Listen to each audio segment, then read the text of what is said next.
الحمدللہ رب العالمین والصلاة والسلام علی سید الانبیاء والمرسلین اما بعد فاعوذ باللہ من الشیطان الرجیم بسم اللہ الرحمن الرحیم۔ الحمدللہ الہادی پروگرام اور حضرت موسیٰ علیہ السلام سے متعلقہ آیات کے ساتھ ایک دفعہ پھر حاضری کا شرف حاصل ہے۔ جیسے کہ آپ کو معلوم ہے کہ ہمارے الہادی پروگرام کا فارمیٹ یہ ہے کہ ہم کسی ایک قرآنی موضوع کا انتخاب کرنے کے بعد اس سے متعلقہ اکثر آیات ترجمے اور مستند تفاسیر کی روشنی میں آپ کی خدمت میں پیش کرنے کی سعادت حاصل کرتے ہیں، اور پھر ہم اس سے اللہ تبارک و تعالیٰ کا اصل مقصود حاصل کرتے ہیں اور اس پر غور و تفکر کرنے کے بعد اپنا محاسبہ کرتے ہیں، اپنی غلطیوں پر واقف ہونے کی کوشش کرتے ہیں، معاشرے پر اصلاحی نگاہ ڈالتے ہیں، اور اگر اللہ تبارک و تعالیٰ ہمیں توفیق عطا فرمائے اور خدا نخواستہ سابقہ زندگی میں کوئی خطا کا ہم سے صدور پذیر ہونا ظہور پذیر ہو جائے تو اس پر توبہ کی توفیق بھی حاصل کرتے ہیں۔ آئندہ کے لیے اچھے ارادے کیے جاتے ہیں اور کوشش یہ کی جاتی ہے کہ ہم اس انداز سے اس درس قرآن کو پیش کریں کہ سننے والے نہ صرف خود تربیت حاصل کریں بلکہ ان میں دوسروں کی تربیت کرنے کا ملکہ بھی پیدا ہو، مہارت پیدا ہو، صلاحیت پیدا ہو۔ جب ہم ایک چیز سیکھ لیتے ہیں اور سمجھانے کا انداز سیکھتے ہیں، ایک معاملے کو مختلف پہلوؤں سے سمجھنے کی کوشش کرتے ہیں، اور اگر مختلف پہلوؤں کے ذریعے پہلوؤں پر غور و تفکر کروا کر ان پہلوؤں کو روشن کر کے ہمارے سامنے بیان کر کے پیش کیا جائے تو پھر ہمیں بھی اس بات کا مزید سلیقہ آ جاتا ہے کہ کس طریقے سے ایک بات کو مختلف پہلوؤں سے دیکھنا چاہیے اور پھر اس میں کس طرح کا اضافہ کر کے کس طرح مزید وضاحت کر کے دوسرے کو وہ بات پہنچانی چاہیے۔ خلاصہ کلام یہ ہے کہ پروگرام ایک ہے اور وقت بہت ہی قلیل اور مختصر سا ہے، لیکن اس کے فوائد بے شمار ہیں۔ اگر انسان غور و تفکر کر کے اور دیانتدارانہ نگاہ سے دیکھے تو یہ 18 یا 20 منٹ کا پروگرام ہمارے لیے بہت ہی اخروی لحاظ سے بھی اور دنیاوی لحاظ سے نافع محسوس ہوگا۔ آپ کو معلوم ہے کہ ابھی جس موضوع کا ہم انتخاب کیے ہوئے ہیں وہ حضرت موسیٰ علیہ السلام ہیں، اور آپ کی زندگی سے مبارکہ متعلقہ اور آپ کی جو حیات طیبہ میں مختلف واقعات ہوئے ان سے متعلقہ آیات آپ کی خدمت میں ترجمہ و تفسیر کے ساتھ عرض کی جا رہی ہیں۔ اب جن آیات کا ہم نے انتخاب کیا ہے وہ سورہ اعراف آیت نمبر 163 سے 171 تک کی ہیں، اور میں نے آپ کو عرض کیا تھا کہ اب کچھ ہی چیزیں رہ گئی ہیں۔ قارون کا واقعہ ضرور ہے، وہ طویل واقعہ ہے، وہ انشاءاللہ ان آیات کے بعد ہم آپ کی خدمت میں پیش کریں گے، اور وہ غالباً آخری واقعہ ہوگا موسیٰ علیہ السلام سے متعلقہ، اور اس کے بعد پھر ہم کسی اور نبی علیہ السلام کا انتخاب کریں گے بیان کی غرض سے، اور انشاءاللہ پھر ان سے متعلقہ آیات عرض کی جائیں گے۔ ان آیات میں جو بھی میں آپ کی خدمت میں عرض کرنے والا ہوں، پہلے اس کا تھوڑا سا پس منظر سمجھ لیں کہ ویسے تو یہ حضرت داؤد علیہ السلام کے زمانہ مبارکہ کا یہ معاملہ تھا، لیکن انہی سے یہ اصل میں تھے بنی اسرائیلیوں کے یا موسیٰ علیہ السلام کی جو قوم تھی اس قوم کے آباء و اجداد کا واقعہ، اور اللہ تبارک و تعالیٰ نے ان کے آباء و اجداد کا تذکرہ کرنے کے بعد پھر ان بنی اسرائیلیوں کے لیے ارشاد فرمایا کہ پھر یہ ان کے خلیفہ بنے، ان کے نائب بنے، تو انہوں نے بھی گڑبڑیں کیں۔ تو اس لیے اس واقعے کو بیان کرنا ضروری ہے تاکہ سمجھا جائے کہ آباء و اجداد کیا کرتے رہے تھے، اور اللہ تبارک و تعالیٰ اس جہت سے موسیٰ علیہ السلام کی قوم کے بعض لوگوں کی جو مذمت بیان فرما رہا ہے وہ کیوں بیان فرما رہا ہے۔ تو اس موسیٰ علیہ السلام کی قوم کے بعض لوگوں کے لیے مذمتی کلام کا صحیح پس منظر اسی وقت سمجھ میں آئے گا جب پہلے والی آیات یا پہلے قوموں کے اس واقعے کو ضرور ہم دیکھ لیں اور اس کو اچھی طرح سمجھ لیں، تو پھر انشاءاللہ بعد والی بات بھی سمجھ میں آئے گی۔ اس لیے یہ واقعہ میں آپ کی خدمت میں عرض کر رہا ہوں۔ معاملہ یہ تھا کہ اللہ تبارک و تعالیٰ نے ان بنی اسرائیلیوں کو، یعنی جو موسیٰ علیہ السلام کی قوم ہے، ان کے آباء و اجداد کو جمعے کا دن عطا فرمایا تھا کہ یہ تمہارے لیے باعث برکت ہے، لیکن انہوں نے اپنے نبی سے درخواست کی کہ نہیں، ہمیں ہفتے کا دن دیا جائے۔ تو اللہ تبارک ہفتے کا دن دیا جانے کا مطلب یہ ہے کہ ہمارے لیے اس کو باعث برکت اور قابل تعظیم بنایا جائے، جیسے جمعے کا دن ہمارے لیے اللہ تبارک و تعالیٰ نے قابل تعظیم رکھا کہ نبی کریم صلی اللہ علیہ وسلم کا فرمان عالی شان ہے، سیاہ ستہ کی یہ روایت ہے، آپ نے ارشاد فرمایا کہ اللہ تبارک و تعالیٰ نے جمعے کے دن کو مومنین کے لیے عید کا دن قرار دیا ہے،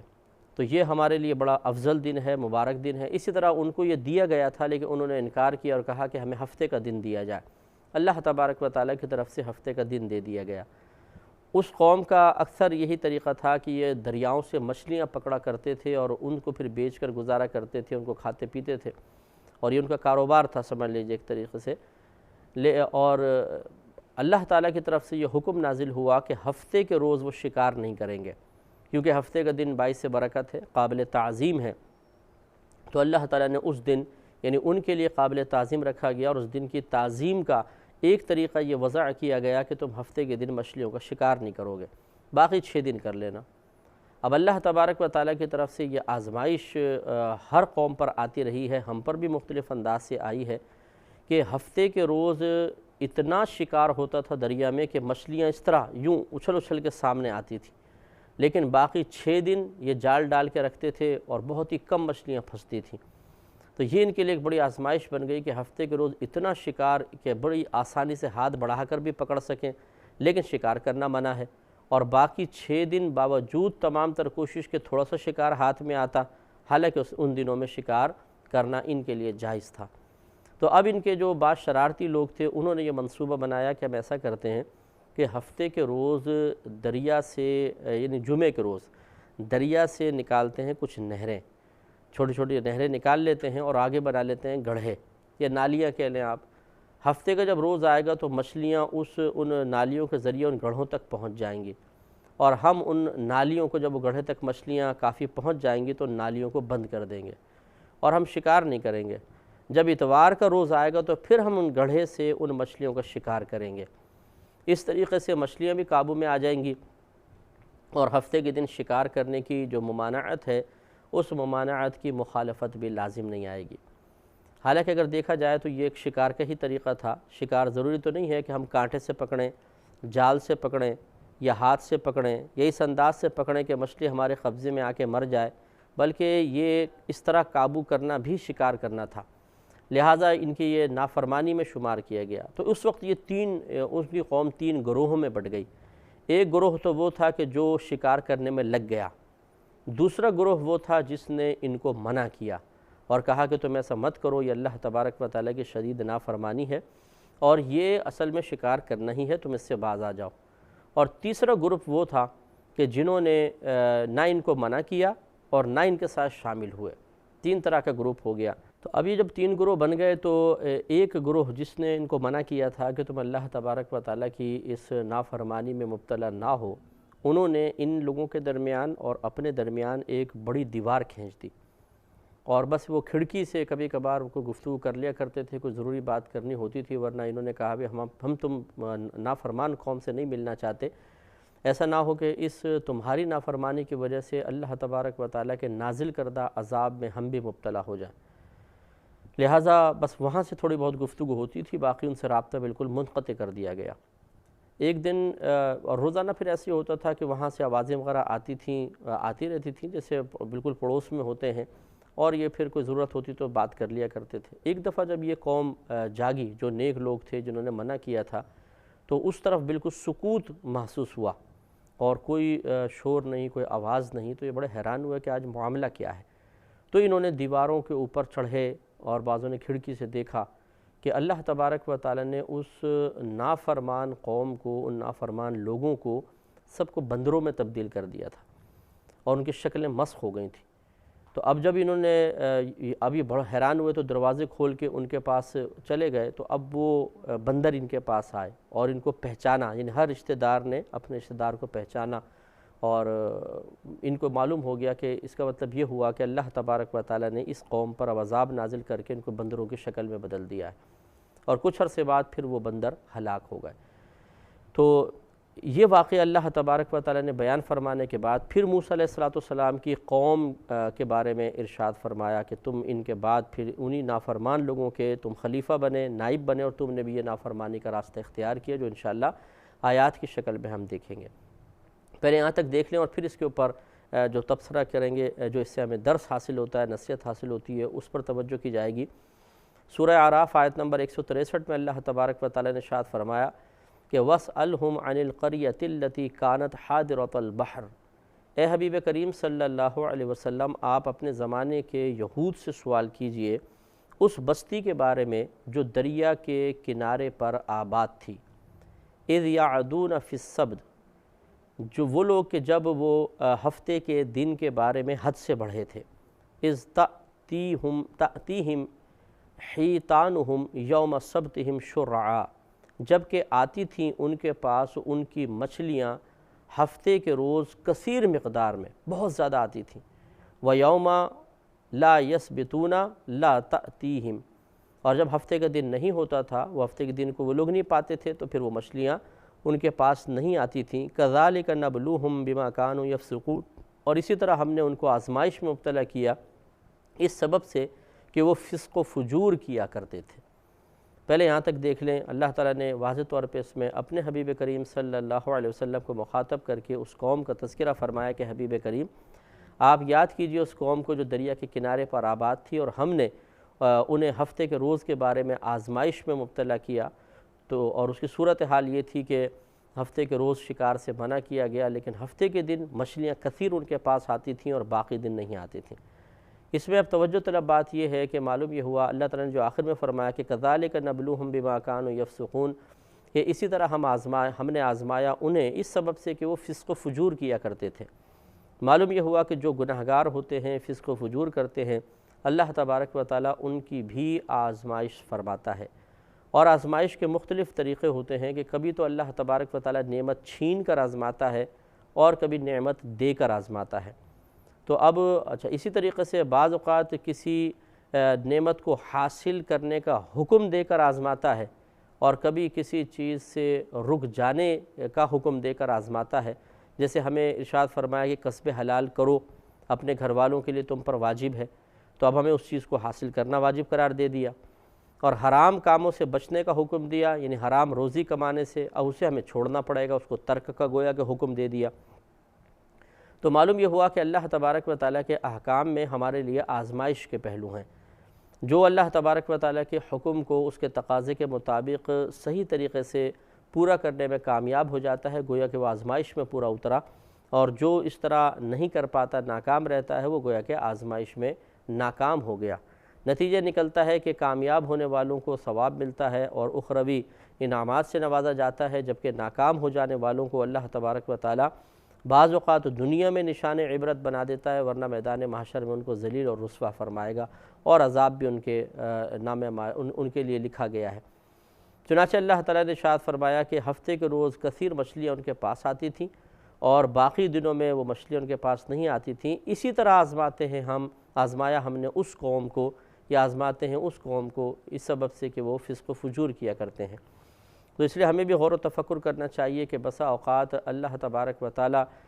ہمیں ایک چیز سے منع فرما دیتا ہے، لیکن اس میں اٹریکشن پیدا کر دیتا ہے، اس میں جاذبیت پیدا کرتا ہے، لذت پیدا کرتا ہے، ایک مزہ پیدا کرتا ہے، اور انسان یہ سوچنے پہ مجبور ہو جاتا ہے بعض اوقات، جیسے فاسق و فاجر ہوتے ہیں کہ یار اتنی زبردست چیز ہے، اتنی لذت والی، اتنے مزے والی چیز ہے، اس سے کیسے انسان رک سکتا ہے، اور وہ اس میں جا پڑتا ہے، اور اس طرح اللہ تعالیٰ کی بارگاہ میں رسوا ہو جاتا ہے اور اپنی آخرت کو برباد کر بیٹھتا ہے۔ تو یہ ہمیشہ سے سلسلہ چلتا رہا ہے۔ اس امت میں بھی اللہ تعالیٰ نے یہی معاملات ارشاد فرمائے ہیں کہ ہمیں بہت سے گناہوں سے منع کیا۔ مثال کے طور پہ حرام کمانے سے منع کیا۔ ہمیشہ یاد رکھیں کہ رزق حلال قلیل مقدار میں آئے گا اور مختصر آئے گا، اور حرام کثیر مقدار میں آئے گا۔ انسان چاہے تو حرام بہت زیادہ مقدار میں حاصل کر سکتا ہے، لیکن نتیجہ یہ نکلے گا کہ حلال اگر قلیل مقدار میں بھی آئے گا تو اپنے ساتھ بے شمار برکتیں لے کر آئے گا، اطمینان قلب لائے گا، اللہ کی رضا کو ساتھ لے کر آئے گا، اچھی موت، قبر میں آسانی، میدان محشر میں عزت، پھر جنت میں داخلہ، نامعلوم کیا کیا انعامات اس کے ساتھ ہوتے ہیں۔ تو اس کی قلت کے مقابلے میں جب ان انعامات کی کثرت کو دیکھا جاتا ہے تو یقیناً پھر وہ قلت نہیں رہتی، بلکہ ہم یہ کہیں گے کہ یہ قلیل بظاہر قلیل ہے، لیکن حقیقتاً بہت کثیر ہے۔ اس کے برعکس حرام چیز ہمارے پاس کثیر آئے گی، اور اللہ تعالیٰ نے حرام کمانا بہت آسان بھی فرمایا، انسان بہت آسانی کے ساتھ چاہے تو حرام کما سکتا ہے، لیکن اس میں ذلت بھی ہے، رسوائی ہے، بری موت بھی ہو سکتی ہے، عذابات قبر ہیں، میدان محشر میں ذلت، رسوائی، ندامت ہے، اور اس کے بعد جہنم میں داخلہ ہے۔ اس کے علاوہ نیک لوگوں سے دوری ہے، معاشرے میں انسان جب معیوب ہو جاتا ہے، معتوب ہو جاتا ہے، لوگ اس کو حقارت کی نگاہ سے دیکھتے ہیں، ناپسندیدگی کی نگاہ سے دیکھتے ہیں، بظاہر اگر سامنے تعظیم بھی کریں تو پیٹھ پیچھے گالیاں ہی ایسے لوگوں کو پڑتی ہیں، تو گویا کہ حقیقتاً ان کی عزت ختم ہو جاتی ہے۔ اور اس کے علاوہ پھر انعامات قبر سے محرومی، اچھی موت سے محرومی، میدان معاشر میں عزت سے دوری، اللہ تعالیٰ کے نیک بندوں کا قرب نہ ملنا، اور غضبناک لوگوں کے درمیان پھر ان کو کھڑا کیا جائے گا، اور پھر جنت سے محرومی، یہ بھی بہت بڑے بڑے انعامات سے محرومی اور حسرتیں ہیں جو مل کر انسان کو ایک مزید عذاب میں مبتلا کرنے میں معاون ثابت ہوں گی۔ اس لیے ہمیں بھی غور و تفکر کرنا چاہیے، خصوصاً وہ لوگ جو نیکی کے راستے پہ چلتے ہوئے بہت جلد ہمت ہار جاتے ہیں اور شکست کو قبول کر لیتے ہیں، ہار کو قبول کر لیتے ہیں، گویا کہ اپنے آپ کو حالات کے حوالے کر دیتے ہیں۔ جس طریقے سے دنیا والے، چاہے وہ بیوی کی شکل میں ہو، بچوں کی شکل میں، ماں باپ کی شکل میں، دوست احباب کی شکل میں، جس طرح دنیا والے ہمیں نوش کے کھانا چاہتے ہیں، ہم اپنے آپ کو ان کے حوالے کر دیتے ہیں کہ لو جی کھا لو اور جیسا مرضی کھا لو، آخرت اپنی برباد کرتے ہیں اور ان کو فائدے پہنچاتے رہتے ہیں۔ تو اب ایسا نہیں ہوگا کہ ہماری یہ ہمدردیاں، کہ ہم حرام طریقے سے پیسہ کما کے اور ان کے ساتھ ہمدردی کا اظہار کریں اور ان کے چہرے کی خوشیاں خریدنے کی کوشش کریں، تو اللہ تعالیٰ میدان معاشر میں ہم سے درگزر فرما دے گا کہ چلو اس نے خوش تو کیا۔ ایسا نہیں ہے، خوش کرنے کی اجازت حلال ذریعے سے ہے،